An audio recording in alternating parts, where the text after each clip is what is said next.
new report finds Canadian technology companies lagging in terms of female leadership. A new report says just 5% of Canadian technology companies have a female founder, and a similar fraction have a woman as CEO, suggesting the industry's gender diversity is lagging other sectors.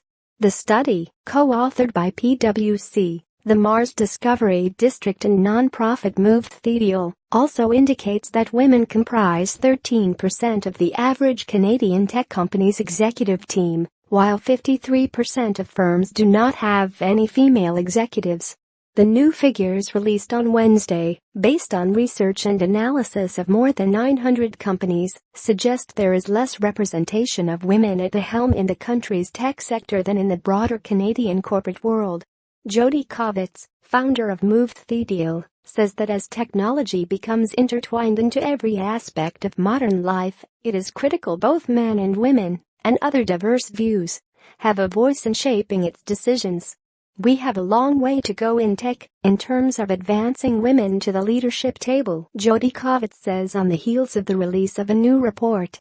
Canadian Press, otherwise, we will not have solutions that are reflective of our actual population, she said in an interview.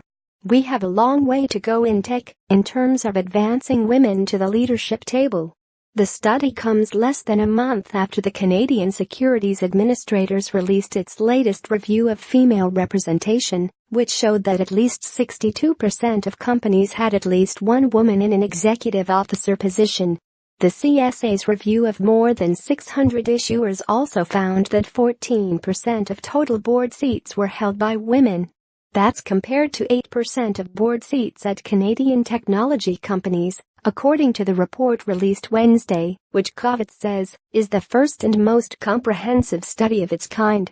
It also comes after some Silicon Valley tech giants faced accusations of sexism and discrimination, some of which have led to legal action.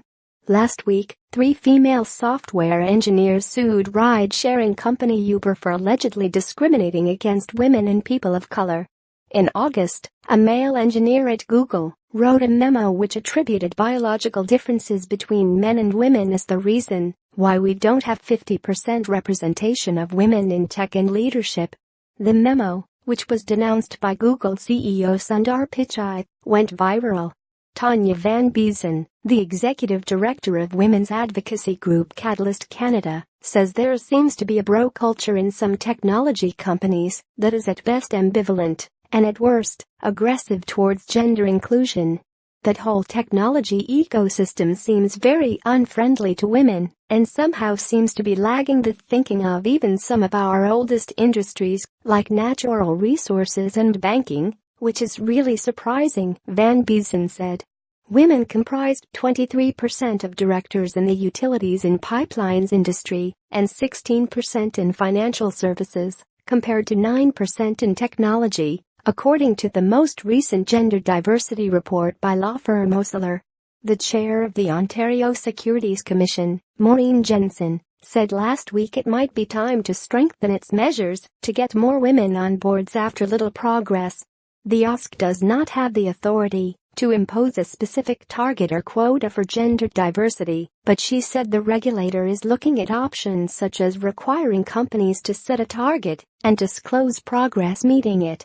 Mithili Mavinkar, co-founder of Canadian artificial intelligence company Sightline Innovation, is optimistic that the needle is moving as she encounters more female founders every day. As we see more women in those ranks, and as we see more women starting these companies, then naturally that will have an impact on the next generation of women, she said.